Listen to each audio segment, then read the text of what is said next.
as far as I know, we all sleep, we all dream, and I think animals dream, especially the ones that are closer to us evolutionarily.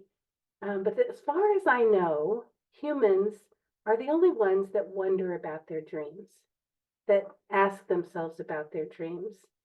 And in fact, these questions about dreams go back thousands and thousands of years. I would imagine that that predates recorded history. I'm sure as soon as we developed the ability to communicate with one another, one of the things we were talking about was our dreams and what's happening in our dreams.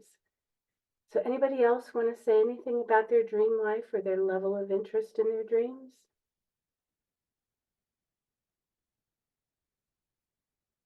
I loved Katerina's choices. I don't know if they were your choices of music.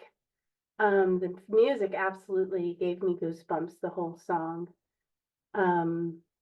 This is very much in keeping with this practice that I'm going to talk to you about today. By the way, this is not the only way to approach dreams, but it is the way that I have learned and found a lot of value in. Someone else, David, says, on occasion, I experience a dream where I'm in a very beautiful place and my body is in perfect peace and joy. I can also smell a rose powder aroma. David, how wonderful. That is a very great gift that you have with this type of dream. And I'll talk to you about that in a little bit in a minute, but this is a real blessing when you have a dream like this. And I would imagine if you can say, or if you want to add some more to the chat, this leaves you with a good feeling when you wake up.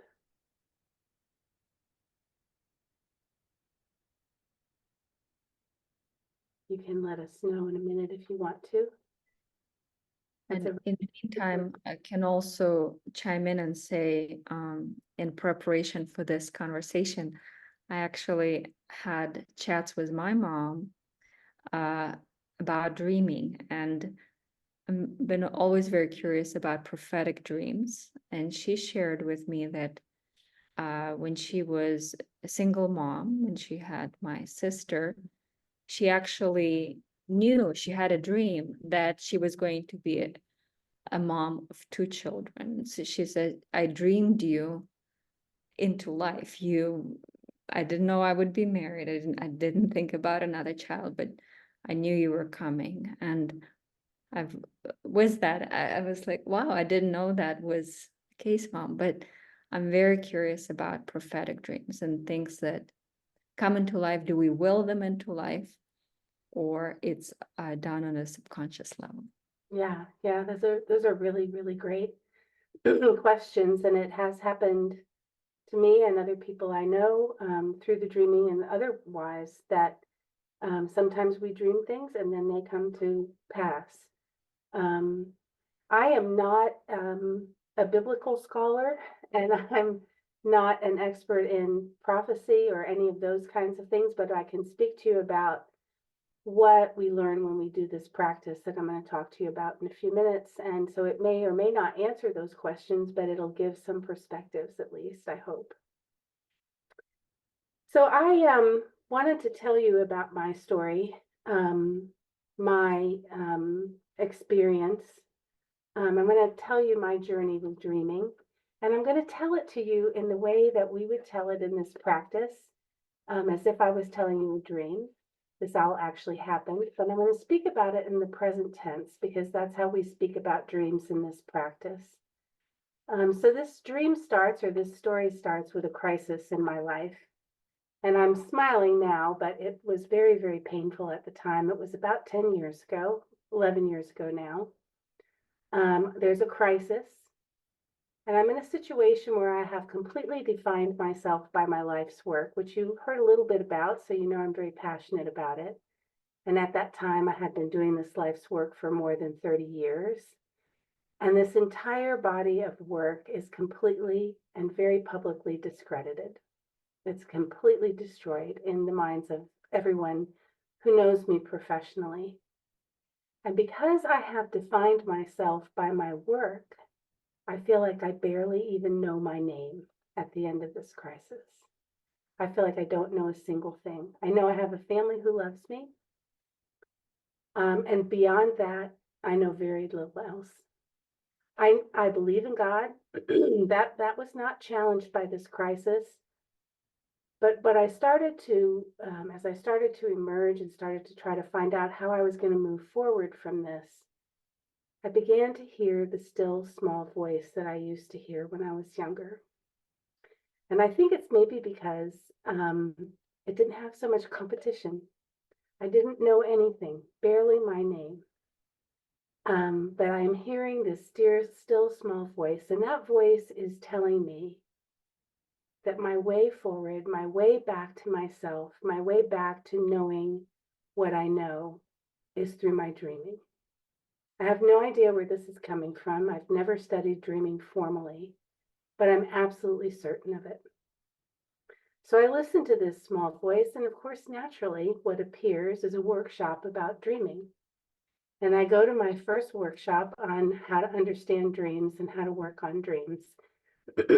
And that teacher was teaching from, by the way, she was transitioning from a career in education as a formal teacher to someone who wanted to work with dreams, who wants to work with dreams in their dream lives.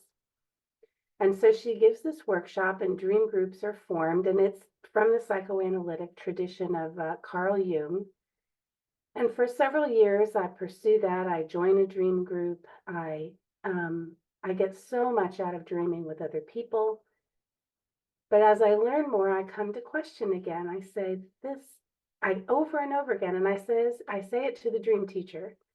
There has to be another way. This seems so hard and complicated, but you have to know all this Greek mythology and you have to memorize what all these symbols are, and something's lacking here, and I couldn't put my name on it.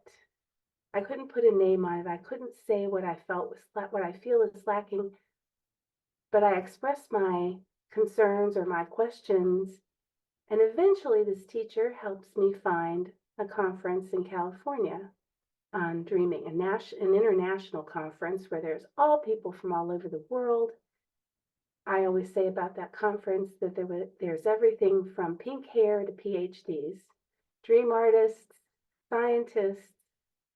And so, as with many dream conferences, what's offered in the morning, first thing, is a dream group, an opportunity to come together with others and explore a dream or two from the dreamers. So there are 8 choices at this conference for these dream groups. And I read very, very carefully the description of each presenter because I can only choose one. And I choose the dream presenter who is speaking about, and I'm going to read this a little bit, who's speaking about an approach that has been handed down through the centuries using a method that dates to the 13th century.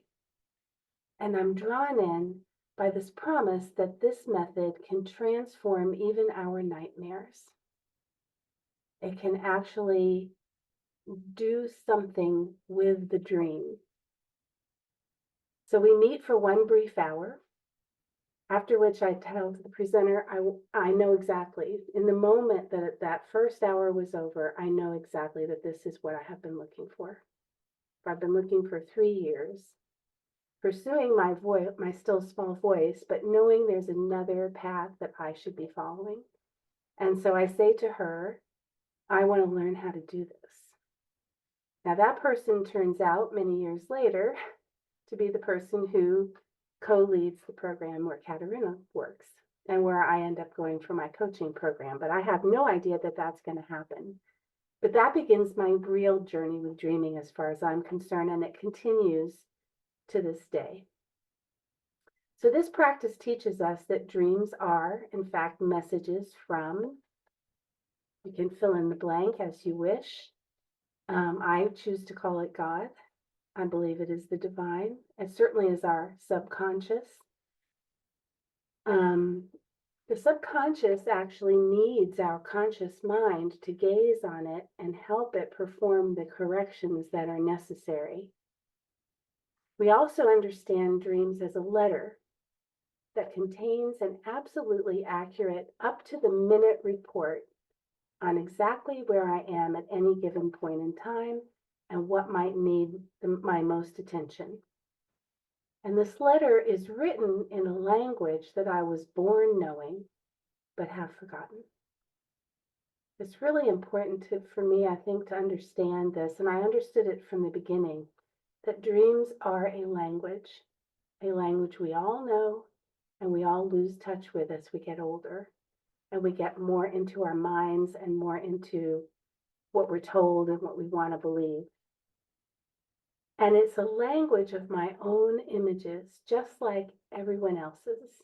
It's both universal and completely unique at the same time. So the dream, my dreaming self, takes the images and experiences of my unique life and brings them to me in these dreams, just like everyone else's. So we each have our own unique dreaming language, but we also have these universal things that connect us all through our dreams.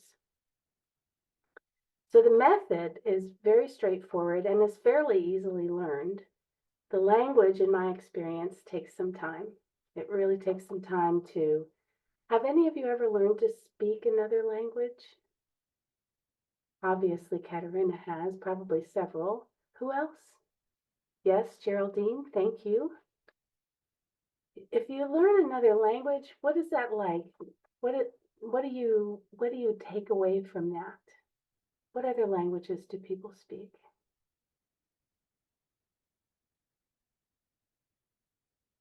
I know when I learned English, I it was kind of a completely different experience because just the way that people treat each other as well when they speak English is a lot different than like my native language, which is Russian and Ukrainian.